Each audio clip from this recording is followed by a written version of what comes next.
Everything you need to know in less than 5 minutes. Caitlyn is extremely strong during the lane phase as she has the biggest base attack range of all champions, which means you will always outrange your lane opponents. Additionally, Caitlyn's abilities in combination with your massive range allow you to stay comparatively safe during teamfights. You just attack your opponents from a distance and counter their attempts to get on top of you with your EQ headshot combo. If they however manage to actually get close to you, Caitlyn will get killed extremely quickly as she has the lowest base health out of all AD carries. Anyway, with this Season 11 Caitlyn build, you can actually turn this weakness into an advantage. You go for the rune page of Lethal Tempo, Presence of Mind, Legend Bloodline, and Cutdown with Taste of Blood and Ravenous Hunter secondary. Your shards are Attack Speed, Adaptive Force, and Armor. Lethal Tempo allows you to spend most of your gold on attack damage items instead of attack speed, so you can get good value out of your ability scalings in the late game. Bloodline and Ravenous Hunter also give you more freedom in terms of itemization, as their healing allows you to entirely skip lifesteal items. The rune Cutdown increases your damage significantly, but only against targets that have much more HP than you. So Cutdown might seem odd at first glance, as it is typically used to specifically counter extremely tanky enemies, while Coup de Grace is preferred in most cases. Yet Caitlyn will get super good value out of this rune due to her having such low base health. If you want to take it even a step further, you can also start the game with Cull instead of Doran's Blade. Cull is a starting item that gives you stats very similar to Doran's Blade, but it doesn't have the 80 points of bonus health on it. You essentially trade away the safety of Doran's item for the scaling gold generation on Cull, which means it is greedier and more punishable, but also more rewarding.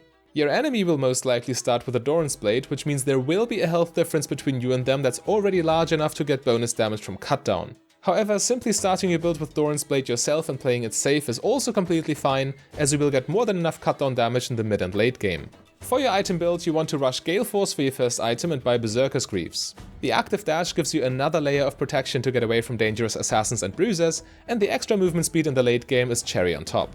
Again, you are super squishy when you play Caitlyn due to her low health, so you need to find ways around this, and Gale Force is just a perfect fit. You then finish your core build with Lord Dominik's Regards 2nd and Infinity Edge 3rd.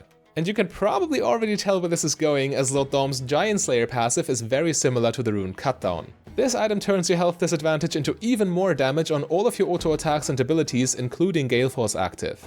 Keep in mind that the percent armor penetration on the item is highly valuable even when your enemies don't buy bonus armor, because base armor scales with champion levels quite significantly. Buying Infinity Edge 3rd should be a no-brainer, as Caitlyn's passive headshot damage directly scales with her critical strike chance and critical strike modifiers. The crit amplification on Infinity Edge is simply the biggest damage power spike you can get on this champion. Caitlyn's attack speed is naturally quite high, and all of her spells greatly benefit from bonus attack damage. Therefore, you should be looking to buy more items that give you both attack damage and crit chance to round out your build. The highest damage increase for you would be Collector and Essence Reaver, as the lethality would buff your spell damage even further, and Essence Reaver would add yet another attack damage ratio to your kit. However, in most cases it is necessary to press the like button and choose one of the more defensive options, so you can stay safer and make it even more difficult for the enemy to kill you. Caitlyn's preferred skill order is Q max first, W max second, and leaving your E at 1 skill point for most of the game. Your Q is your main wave clear tool in lane, allowing you to manipulate the position of the minion wave rather effectively. This in combination with your high range makes Caitlyn very efficient at pushing and sieging towers, even early on in the game. You will get the most damage against champions with this spell, however, when you combine it with Caitlyn's other abilities.